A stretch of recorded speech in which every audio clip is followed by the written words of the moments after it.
Assalamualaikum warahmatullahi wabarakatuh. Jumpa lagi dengan saya. Nah, ini untuk pertemuan kita selanjutnya. Setelah kemarin itu kita kan bahasnya momen gaya, sudah selesai. Momen inersia juga sudah. Sekarang kita membahas tentang hubungan momen gaya. Sekarang perhatikan ada gambar bola di sini yang berputar. Nah, dia punya gaya dan R. Kalau kemarin kita bahas momen gaya, yaitu gaya yang membuat dia bisa berputar, berarti ada F, ada R. Nah, atau sama dengan R kali F. Dari hukum 2 Newton bahwa F sama dengan M kali A. Dengan A itu adalah R kali alfa. Ingat, ini pelajaran kelas 10 ya. Nah, terus to sama dengan, kita ubah. Karena R kali F, F-nya diganti M kali A, A-nya diganti R kali alfa, maka rumusnya menjadi to sama dengan R kali M kali alfa kali R. Atau dengan kata lain, to sama dengan MR kuadrat kali alfa. Nah, MR kuadrat ini kan rumus dari I. Berarti to bisa diganti rumusnya menjadi to sama dengan I kali alfa. Seperti itu. Nah, Mas, pelankan. I kali alfa. Nah, untuk energi kinetik rotasi bagaimana? Nah, kalian tahu bahwa energi yang di kelas 10 ada energi kinetik, ada energi potensial. Kalau energi kinetik, energi karena geraknya, kalau potensial, energi karena posisinya. Nah, kalau di kelas 10 kita kan bicaranya tentang translasi nih, lurus, berarti gerak energi kinetiknya ini gerakannya lurus. Energi kinetik translasi, tapi karena ini kita berputar, berarti energi kinetiknya rotasi. Nah, contoh di gambar. Di gambar ini adalah ada bola yang berputar. Kalau berputar saja berarti ada energi kinetik rotasi. Tapi kalau menggelinding itu kan berputar dan juga dia berpindah tempat secara translasi, bergerak lurus. Berarti ada dua nanti. Energi kinetik translasi dan energi kinetik rotasi berputar. Nah, untuk energi kinetik yang rotasi, dari rumus energi kinetik translasi bahwa EK sama dengan setengah MV kuadrat. Karena V sama dengan omega kali R, di kelas 10 juga ini, ingat, bahas tentang gerak melingkar. Maka, kita ganti EK sama dengan setengah M, V-nya diganti omega R, dikuadratkan. EK sama dengan setengah M omega kuadrat R kuadrat. Nah, padahal M kali R kuadrat itu kan rumus dari inersia, momen inersia. Berarti EK bisa ditulis ini setengah I omega kuadrat gitu. Nah, kalau misalnya menggelinding dengan bolanya ini menggelinding, berarti bola tadi bergerak secara translasi dan juga benda bergerak secara rotasi, maka energi kinetiknya itu ada dua, berarti energi kinetik translasi dan energi kinetik rotasi. Itu ini seperti itu. Nah, penjumlahan energi kinetik totalnya gitu. Nah, energi kinetik translasi sudah hafal, mesti di kelas 10 setengah MV kuadrat. Energi kinetik rotasi tadi baru kita bahas. Oke, untuk lebih jelas, ini saya buat trik penulisan rumusnya, gitu ya. Nah, untuk lebih memperjelas, sebenarnya fisika itu kan tidak banyak menggunakan rumus, tapi lebih pada dasarnya di kelas 10. Jadi kalau di kelas 10 kita pada gerak lurus dan ada gerak melingkar.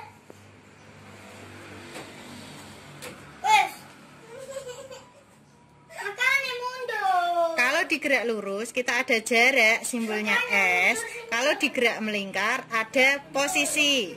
Nah, ini posisi sudut. Gerak lurus ada kecepatan, gerak melingkar ada kecepatan sudut. Ingat di kelas 1 ya.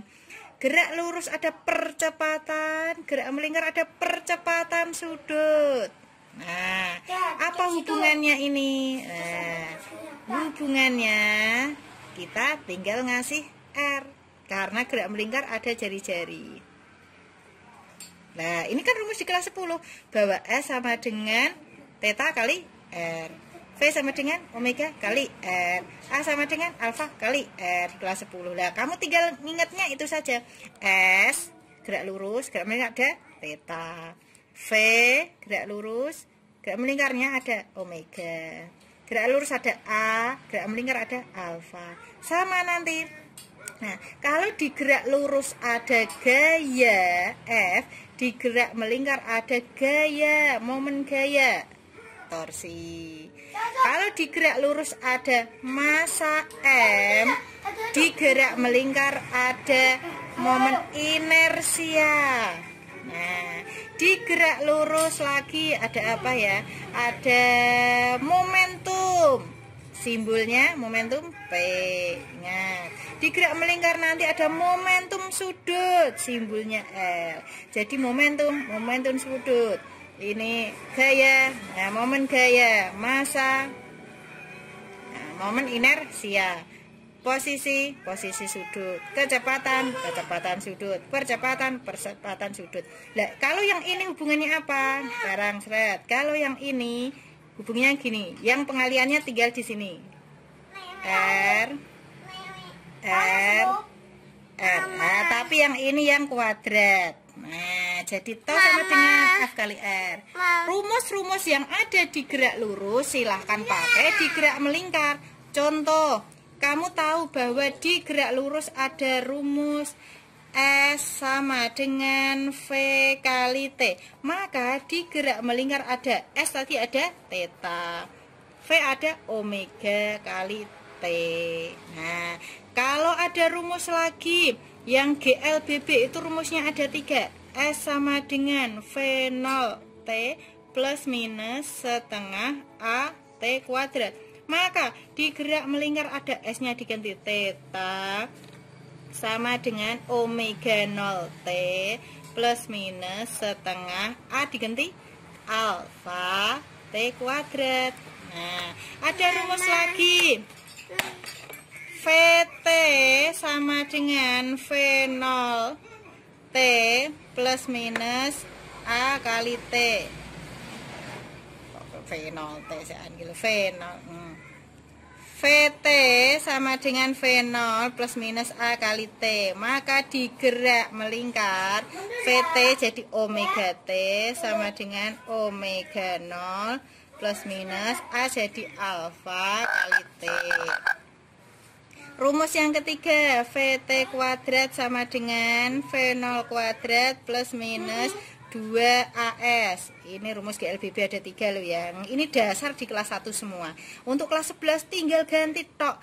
Ganti simbolnya saja. Kalau V menjadi omega T kuadrat sama dengan omega 0 kuadrat plus minus 2A jadi alfa, S jadi theta. Loh, rumusnya aja. Jadi gak usah ngapal no rumus meneh. Rumus yang ada di kelas 10 silahkan pakai nanti di kelas 11 ini.